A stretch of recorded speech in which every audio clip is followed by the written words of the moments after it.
Hello दोस्तों, आपका स्वागत है हमारे चैनल हिंदी सुविचार और कहानियाँ विद गौरी के साथ। महाभारत में कर्ण ने श्री कृष्ण से क्या पूछा? कर्ण ने श्री कृष्ण से पूछा, मेरी माँ ने मुझे जन्मते ही त्याग दिया। क्या ये मेरा अपराध था कि मेरा जन्म एक अवैध बच्चे के रूप में हुआ था? हे कृष्ण, गुरु द्रोणाचार्य ने मुझे शिक्षा देने से मना कर दिया क्योंकि वो मुझे क्षत्रिय नहीं मानते थे। तो इसमें मेरा क्या कसूर था? परशुराम जी ने मुझे शिक्षा देने के साथ ये श्राप दिया कि मैं अपनी विद्या भूल जाऊंगा। भूलवश एक गौ मेरे तीर के रास्ते में आकर मर गई और मुझे गौवध का श्राप मिला। यहाँ तक कि द्रौपदी के स्वयंवर में मुझे अपमानित किया गया क्योंकि मुझे किसी राजघराने का कुलीन व्यक्ति नहीं समझा गया। यहाँ तक कि मेरी माता कुंती ने भी मुझे अपने पुत्र होने का सच अपने दूसरे पुत्रों की रक्षा के लिए स्वीकारा। मुझे जो कुछ मिला दुर्योधन की दया दया स्वरूप मिला, तो क्या गलत है कि दुर्योधन के प्रति मैं अपनी वफादारी रखता हूँ। श्री कृष्ण भगवान मंद मंद मुस्कुराते हुए बोले, कर्ण, मेरा जन्म जेल में हुआ था और मेरा पैदा होने के बाद मेरी मृत्यु मेरा इंतजार कर रही थी। जिस रात मेरा जन्म हुआ उसी रात मुझे मेरे माता पिता से अलग होना पड़ा। तुम्हारा बचपन रथों की धमक, घोड़ों की हिनहिनाहट और तीर कमानों के साये में गुजरा। मैंने तो गायों को चराया और गोबर तक उठाया।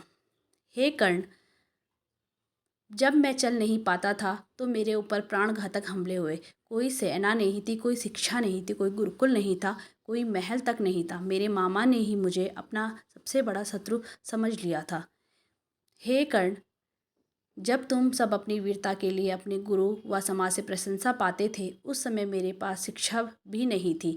बड़े होने पर मुझे ऋषि संदीपनी के आश्रम में जाने का अवसर प्राप्त हुआ। हे कर्ण, तुम्हें अपनी पसंद की लड़की से विवाह का अवसर मिला। मुझे तो वो भी नहीं मिला जो मेरी आत्मा में बसती थी।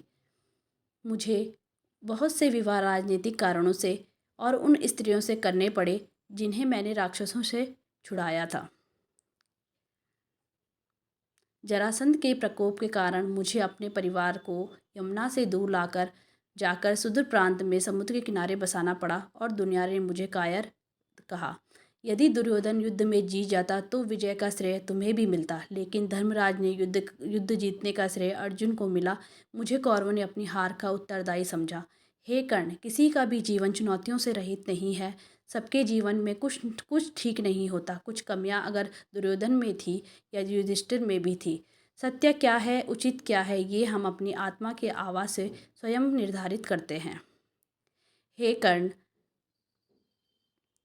इस बात से कोई फ़र्क नहीं पड़ता कितनी बार हमारे साथ अन्याय होता है। इस बात से कोई फ़र्क नहीं पड़ता कितनी बार हमारा अपमान होता है। इस बात से कोई फ़र्क नहीं पड़ता कितनी बार हमारे अधिकारों का हनन होता है। फ़र्क सिर्फ इस बात से पड़ता है कि हम उनका सामना किस प्रकार से करते हैं। धन्यवाद। अगर आपको मेरी ये वीडियो पसंद आई तो कमेंट सेक्शन में ज़रूर बताएं। लाइक, शेयर एंड सब्सक्राइब ज़रूर करिएगा और बने रहिएगा हमारे साथ नई वीडियो के साथ।